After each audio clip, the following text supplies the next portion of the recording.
তোমার ভবিষ্যৎ উজ্জ্বল হবে নাকি ধ্বংস হবে এটা ডিপেন্ড করে তোমার এইচএসসি লাইফ অর্থাৎ কলেজ লাইফের শুরুতে নেওয়া কিছু ইম্পর্টেন্ট ডিসিশনের উপর। অর্থাৎ তোমার কেরিয়ার, তোমার লাইফস্টাইল, তোমার ভবিষ্যতে যে দিনগুলো কেমন যাবে এইটা কিছু ইম্পর্টেন্ট ডিসিশনের উপরে কেন্দ্র করে কিন্তু কি হয়, স্থাপন হয়। সাপোজ তুমি হচ্ছে এখন তুমি সায়েন্স নিবা, কমার্স নিবা, আর্টস নিবা, তুমি ওই সাবজেক্টের উপরে ভালো একটা রেজাল্ট করবা, তারপরে ভালো একটা ইউনিভার্সিটিতে যাবা, তারপর ভালো একটা চাকরি করবা। এই যে সম্পূর্ণ প্রক্রিয়াটা, এইটা কিন্তু আমাদের এই এই যে যে সময়টা আছে, আমরা এখন এসএসসি পরীক্ষা দিয়েছি, আমাদের সামনে কলেজ লাইফের শুরু, এখনের উপর ডিপেন্ড করে। আজকের এই ভিডিওতে এমন কয়েকটা, বিশেষ করে 5টা তোমার সিদ্ধান্তের কথা বলবো যেগুলো তোমার ভবিষ্যৎকে বদলে দিতে পারে। সুতরাং তোমার জন্য এই ভিডিওটা খুব খুব খুব বেশি গুরুত্বপূর্ণ। ফার্স্ট অফ অল, যেটা সবচেয়ে বেশি গুরুত্বপূর্ণ সেটা হচ্ছে তোমার বিভাগ নির্বাচন।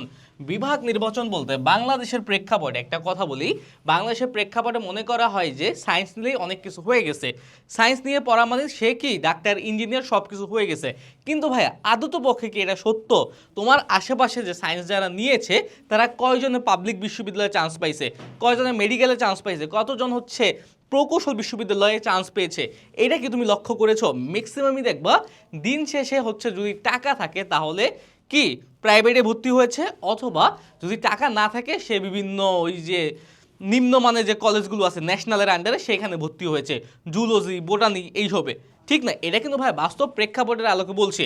এখন আমি বলবো ভাই তুমি science now, arts now, commerce now, doesn't matter. যদি তোমার কাছে টাকা থাকে, তোমার বাবার টাকা থাকলে তুমি ভালো একটা প্রাইভেট বিশ্ববিদ্যালয়ে খুব ভালোভাবে লেখাপড়া করে যেতে পারবা। কিন্তু যদি তোমার ইচ্ছা থাকে যে আমি বাবা মায়ের টাকা খসাবো না, আমার আর্থিক যে অবস্থা আছে ওটা অতটাও ভালো না, তারপর আমি ফ্যামিলির বার্ডেন হব না, আমি একটা পাবলিক বিশ্ববিদ্যালয়ে পড়তে চাই, আমার স্বপ্ন পাবলিক কোনো বিশ্ববিদ্যালয়ে পড়া, ভবিষ্যতে সরকারি কোনো জব করা, তাহলে এখন থেকেই তোমার হচ্ছে ডিসিশন নেওয়া লাগবে। এখন সায়েন্স, কমার্স আর আর্টস, হ্যাঁ এই 3টা জিনিস না। এখন সায়েন্স কারা নিবা? যাদের হচ্ছে বেসিক ভালো, যাদের বেসিক ভালো বলতে 100তে 100, এসএসসি বেসিক, বেসিক 100তে 100, অর্থাৎ তোমার এসএসসিতে সায়েন্সের কোনো বিষয়ে কোনো সমস্যা ছিল না, তোমার হচ্ছে টাকা পয়সার কোনো সমস্যা নাই, তুমি টিউশন করতে পারো, মানে কি কোচিং করতে পারবা যথেষ্ট, হ্যাঁ কোচিং করতে পারবা, তোমার ভালো টিচার আছে, হ্যাঁ তাইলে তুমি সায়েন্সে চলে যেতে পারো, হ্যাঁ ভবিষ্যতের কথা। কিন্তু যদি তোমার হচ্ছে এসএসসির বেসিক 100তে 100 না থাকে, তাইলে কি তুমি আর্টসে চলে আসবা। বেসিক ক্লিয়ার না থাকলেও, বেসিক না থাকলেও হবে, না থাকলেও হবে। কেন বেসিক না থাকলেও হবে? কারণ হচ্ছে আর্টসের বিষয় কি বাংলা, ইংরেজি, আইসিটি যেগুলো সবার আছে, তাছাড়া তোমার অর্থনীতি, সমাজকর্ম, পৌরনীতি, ইতিহাস, এগুলো বুঝার কিছু নাই, এগুলো পড়লেই পারা যায় গল্পের মতো অনেকটা। ওকে, এগুলো যেমন অর্থনীতিতে অল্প একটু আছে, এটা জাস্ট বুঝলেই হয়ে যাবে, এটা বোঝাটা কোনো কি রকেট সায়েন্স না। কিন্তু ফিজিক্স, কেমিস্ট্রি, বায়োলজির মতো অত কঠিন কোনো কিছু না, এটা সিম্পলি হচ্ছে আমরা যেমন 5-6-এ অঙ্ক করেছি না, ওই অঙ্কগুলোর মতো, খুবই সিম্পল। এখন কমার্স নিয়ে যদি একটু বলি, কমার্সে তুমি যেতেও পারো আবার নাও যেতে পারো। কারণ কি এই কথাটা বলার কারণ হচ্ছে কমার্সে যেতে হলে একটু হলেও এসএসসি কমার্সের, এসএসসি কমার্সের তোমার বেসিকের দরকার হয়। সুতরাং তোমার যদি থাকে যে তুমি এই টাইমটায় তুমি এসএসসি কমার্সের যেমন ম্যানেজমেন্ট, ফাইন্যান্স, অ্যাকাউন্টিং এইগুলো সম্পর্কে একটু আইডিয়া নিতে পারবা, তাহলে তুমি কমার্সে যাও। আর যদি এসএসসি বেসিক একদমই না থাকে বা তুমি আরেকটু স্টাডিও করতে না চাও, তাহলে আর্টসে চলে আসো। আর্টস তোমার জন্য ভালো হবে কী কারণে? কারণ যারা আর্টসে পড়ে তারা ইন ফিউচার কোনো না কোনো পাবলিক বিশ্ববিদ্যালয়ে চান্স পেয়ে যে খুব অল্প লেখাপড়া করে। আর আর্টসে পড়তে বেশি টাকা পয়সারও দরকার হয় না, তোমার কলেজের শিক্ষক খারাপ হলেও সমস্যা নেই, আর্টস তুমি নিজে নিজেই পড়তে পারবা, এই অ্যাসিউরিটি আমি তোমাকে দিচ্ছি। ওকে, সুতরাং এই হচ্ছে বিভাগ নির্বাচন। সুতরাং যদি তোমার বেসিক ভালো থাকে সায়েন্সে যাও, মোস্ট ওয়েলকাম। কিন্তু বেসিক ভালো না থাকলে তুমি আর্টসে চলে আসো। কারণ হচ্ছে আর্টসে তোমার প্রিভিয়াস তুমি যেমন স্টুডেন্ট হও না কেন, তুমি যদি তোমার বেঞ্চের সবচেয়ে খারাপ স্টুডেন্টও হও, তাইলেও কি তুমি আর্টসে ভালো একটা ফলাফল করতে পারবা। আর যারা আর্টসে আসো তোমরা এখন থেকে একটু ভালোভাবে লেখাপড়া করবা, তাইলে হবে। এইবার আসো, শুধু জিপিএ 5 নয়, এটা বিশ্ববিদ্যালয়ে ভর্তি পরীক্ষার লক্ষ্য ঠিক করো। দেখো আমাদের কলেজ লাইফটা কিন্তু কি, কলেজ লাইফটা শুরু হয় হচ্ছে এইচএসসি লাইফ বা কলেজ লাইফটা, আমি একটু অন্য কালিতে লিখি তাহলে ভালো হবে। কলেজ লাইফ, কলেজ লাইফ শুরুটা হয় কবে জানো? এসএসসি পরীক্ষার পরে, এসএসসি এক্সাম এর পরে শুরু। আর শেষটা কোথায় জানো? শেষ হচ্ছে অ্যাডমিশন। অ্যাডমিশন খুবই অল্প একটা সময়, কিন্তু আমাদের লাইফে খুব বেশি ইম্পর্টেন্ট রাখে। এই যে এখন কি কারণে শুধুমাত্র জিপিএ 5 নয়, কারণ এ প্লাস পাওয়াটা এইচএসসিতে ম্যাটার করে না, ম্যাটার করে হচ্ছে তুমি কোন বিশ্ববিদ্যালয়ে পড়তেছো। দেখবা যে তুমি যখন এসএসসি পরীক্ষা দিয়েছো তোমাকে সবাই জিজ্ঞেস করবে যে হচ্ছে তুমি কত পেয়েছো, জিপিএ কত, এ প্লাস পাইছো কিনা, বৃত্তি পাইছো কিনা। কিন্তু এইচএসসি পরীক্ষা দেওয়ার পরে কেউ তোমার রেজাল্ট সম্পর্কে জিজ্ঞেস করবে না, সবাই জিজ্ঞেস করবে কোথায় চান্স পেয়েছো। সুতরাং এই জিনিসটা খুবই খুবই খুবই ক্রুশাল। কারণ হচ্ছে তুমি কোথায় চান্স পেয়েছো, তুমি যদি বলো যে আমি বুয়েটে চান্স পেয়েছি, আমি হচ্ছে ঢাকা বিশ্ববিদ্যালয়ে চান্স পেয়েছি, আমি অমুক জায়গায় চান্স পেয়েছি, তখন জাহাঙ্গীরনগরে চান্স পেয়েছি, জগন্নাথ চান্স পেয়েছি, যখন এই কথা কেউ শুনবে তখন কেউ কি আগ বাড়িয়ে জিজ্ঞেস করবে না তুমি জিপিএ 5 পেয়েছো কিনা। তারা জিজ্ঞেস করবে যে ওকে ঠিক আছে, মোস্ট ওয়েলকাম। এটা হচ্ছে তোমার রেজাল্টটা দিয়ে কেউ তোমাকে জাজ করবে না, সবাই জাজ করবে অ্যাডমিশন দিয়ে। সুতরাং এখন থেকে তোমার কাজ করতে হবে, অ্যাডমিশনে ফোকাস করা লাগবে। ওকে ভাইয়া, অ্যাডমিশনটা খুব বেশি গুরুত্বপূর্ণ। সুতরাং তোমার কলেজ লাইফ থেকেই তোমার জার্নিটা এমন হওয়া লাগবে যে তুমি academic life plus admission life ভালোভাবে শেষ করতে পারবা। যারা হচ্ছে বিশেষ করে মানবিকে আছো ভাইয়া, তোমাদের জন্য জিনিসটা সুপার ইজি। যেমন ডিইউ ঢাকা বিশ্ববিদ্যালয়ের বি ইউনিটে পরীক্ষা হয় কেবলমাত্র বাংলা, ইংলিশ আর জিকের উপরে, মানে সাধারণ জ্ঞানের উপরে। এই বাংলা আর ইংলিশ এটা হচ্ছে এইচএসসি লাইফে তুমি যা পড়েছ সেখান থেকে আসবে। সুতরাং এইচএসসি লাইফে যদি তোমরা এমনভাবে লেখাপড়া করো যাতে তোমার এইচএসসিতে এ প্লাসও সিকিউর হয়ে যায়, আবার ঢাকা বিশ্ববিদ্যালয়ের ভর্তি পরীক্ষা উপযোগী হয়ে যায়, তাহলে কি তুমি এই যে এইচএসসি লাইফ অর্থাৎ কলেজে থাকা অবস্থায় বাংলা আর ইংলিশটা পেয়ে যাচ্ছ। সুতরাং জিনিসটা তোমার জন্য অনেক বেশি ইজি হবে। ওকে, এখন যদি বলি আমি যে তোমরা আর কি কি করতে পারো, আর কি কি বলতে তোমরা যারা আমাদের কোর্সে আছো একাডেমিক অ্যাডমিশন কোর্সে, সেখানে কিন্তু আমাদের 1 ইয়ার মাস্টার প্ল্যান আছে।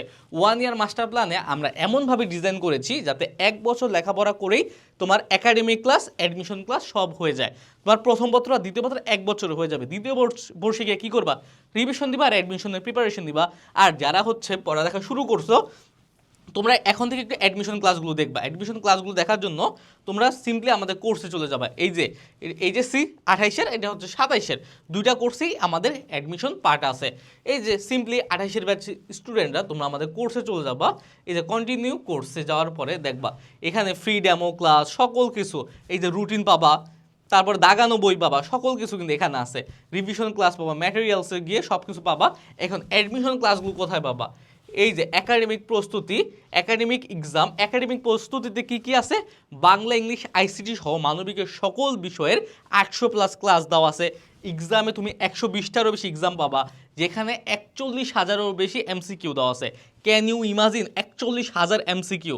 এই 41,000 এমসিকিউতে যদি তুমি 4100 পড়ে যাও, তোমাকে কে আটকায়? তারপর দেখো প্রি অ্যাডমিশনে তুমি গেলে এখানে তুমি সকল কিছু বই সহ শুরু করে এই যে বিডি ইউনিট এক্সাম থেকে শুরু করে সকল কিছু পাবা। প্রি অ্যাডমিশন যখন তোমার হয়ে যাবে তখন তুমি ফুল অ্যাডমিশনে যাবা। তোমার প্রত্যেকটা জিনিস কীভাবে পড়া লাগবে আমাদের 1 ইয়ার মাস্টার প্ল্যানে কিন্তু সুন্দর করে দেওয়া আছে। যেমন তোমার এখানে ফুল জায়গা সব দেওয়া আছে, অল আর্কাইভ ক্লাসে তোমার সব দেওয়া আছে। এই যে এখানে তোমার সব দেওয়া আছে, বাংলা প্রথম পত্র, দ্বিতীয় পত্র, তারপর ইংরেজি প্রথম পত্র, তারপর ইংরেজি দ্বিতীয় পত্র, জিকের মধ্যে বাংলাদেশ, আন্তর্জাতিক, সকল কিছু এখানে দেওয়া আছে। সুতরাং অ্যাডমিশন নিয়ে প্যারা খাওয়ার তোমার কিছুই নেই। এখন থেকে একটু লেখাপড়াটা শুরু করো, তাইলে হবে। শুধুমাত্র জিপিএ 5-এর পিছে না, জিপিএ 5-এর পাশাপাশি তোমার অ্যাডমিশনও ফোকাস করা লাগবে। এর জন্য আমাদের যে একাডেমিক অ্যাডমিশন কোর্সটা আছে, যেটা একটু আগে দেখালাম, ওই কোর্সে তোমরা এনরোল হয়ে যেতে পারো। অলরেডি 2000 স্টুডেন্ট তাদের লেখাপড়া শুরু করে দিয়েছে আমাদের সাথে। তোমরাও যদি এনরোল করে ফেলো তাহলে কি হবে যে তোমরাও প্রতিযোগিতায় এগিয়ে থাকতে পারতেছো। একদিন আগে শুরু করলে একদিন আগে সিলেবাস শেষ হবে, কিন্তু মোটিভেশনটা ধরে রাখা লাগবে, কনসিস্টেন্সি ধরে রাখা লাগবে। তারপর হচ্ছে একটা বাস্তবসম্মত স্টাডি প্ল্যান তৈরি করো। এই স্টাডি প্ল্যান আমি দেখাইলাম, যে স্টাডি প্ল্যানটা তোমরা কোথায় পাবা। দাঁড়াও 1 মিনিট, আমি স্টাডি প্ল্যানটা একটু বের করে দেখাই। এই যে স্টাডি প্ল্যানটা হচ্ছে তোমরা এই যে হোমে যাও, সরি আমার এখানে মাই কোর্সে গিয়ে বের করা লাগবে। এই যে কোর্সে যাওয়ার পরে এখানে স্টাডি প্ল্যানটা হচ্ছে এই যে তোমার রুটিন টু কমপ্লিট কোর্স। এখানে মাস্টার প্ল্যানে গেলে মাস্টার প্ল্যানের মধ্যে তোমরা এতে ভিউ অপশানে দিলে সব এক বছরে তোমার যা যা লাগে সকল কিছু কিন্তু এখানে দেওয়া আছে। সুতরাং স্টাডি প্ল্যান তোমাদের আলাদা করে করা লাগবে না। যারা আমাদের কোর্সে আছো তোমরা অলরেডি স্টাডি প্ল্যান পেয়ে গেছো। এই যে এখানে একটা বিশাল বড়, হ্যাঁ, 186 দিনের স্টাডি প্ল্যান দেওয়া আছে। হ্যাঁ, এইরকম করে তোমার আর কিচ্ছু লাগবে না। ওকে, তারপর আমরা স্টাডি প্ল্যানের পরে কনসেপ্ট বোঝা ও রাইটিং প্র্যাকটিস করা। এই রাইটিং প্র্যাকটিস করা এটা কিন্তু ভাই তোমাদের জন্য সুপার ইম্পর্টেন্ট। কারণ হচ্ছে মানবিকের স্টুডেন্টদের প্রচুর লিখতে হয়। তুমি যত বেশি লিখতে পারবা না, লেখার অভ্যাসটা হবে, তুমি তত বেশি মার্কস পাবা। এখন আরেকটা ব্যাপার হচ্ছে, যারা হচ্ছে ঢাকা বিশ্ববিদ্যালয়ে ভর্তির চিন্তা করতেছো, এখানে কিন্তু রিটেন থাকে, রিটেনেই ম্যাক্সিমাম স্টুডেন্ট ফেল করে। সুতরাং এখন থেকে রাইটিং প্র্যাকটিস করলে তোমার এইচএসসি আর অ্যাডমিশন দুইটাই কিন্তু হয়ে যাবে। আর কনসেপ্ট কেন বোঝা, কারণ হচ্ছে মানবিকের অনেকগুলো সাবজেক্ট, এই কনসেপ্ট বুঝে না পড়লে তোমার কিন্তু কি রেজাল্টটা খুবই খারাপ হবে। তখন কি তোমার যতই চেষ্টা করো না কেন তুমি পড়বা কিন্তু আরেক দিক দিয়ে ভুলে যাবে, একদিক দিয়ে পড়বা আরেক দিক দিয়ে ভুলে যাবা। সুতরাং কনসেপ্টটা বুঝে পড়া লাগবে। এখন কনসেপ্ট কি কলেজে পড়বা, হ্যাঁ কলেজে পড়তে পারো, যে ক্লাসে যদি বাসা যদি টিচার থাকে, বড় ভাই থাকে, তাদের কাছে পড়তে পারো। আর সহায়ক হিসেবে আমাদের কোর্স রাখতে পারো। আমাদের কোর্সে কিন্তু প্রথম বাংলা, ইংলিশ, আইসিটি সহ মানবিকের সকল বিষয়ের প্রথম পত্র, দ্বিতীয় পত্র সকল ক্লাস দেওয়া আছে। ওকে, এই হচ্ছে ব্যাপার। এইভাবে লেখাপড়া করলে কোনো প্যারা নিতে হবে না। আরেকটা বিষয় সবচেয়ে গুরুত্বপূর্ণ, মোবাইল ফোন থেকে দূরে থাকতে হবে, সময় অপচয় করা যাবে না। মোবাইল ফোন চালাবা কিন্তু একটা রেগুলারিটি মেনটেন করে। অল্প সময় মোবাইল ফোনটাকে তুমি লেখাপড়ার পারপাসে ব্যবহার করো। আমাদের কোর্সের মধ্যে বর্ণ এআই আছে, এআই এর কাছে তুমি ডাউট সলভ করতে পারবা। তোমার কোনো সমস্যা থাকলে ওই এআইকে জিজ্ঞেস করবা, এআই তোমার সমস্যাগুলো সমাধান করে দেবে। এইভাবে লেখাপড়া করো, তাইলে তোমার লেখাপড়াটা আরও বেশি স্মুথ হবে। ওকে, তোমার রেজাল্ট ভালো হবে। ওকে, এই হচ্ছে আজকে বেসিক টপিকগুলো।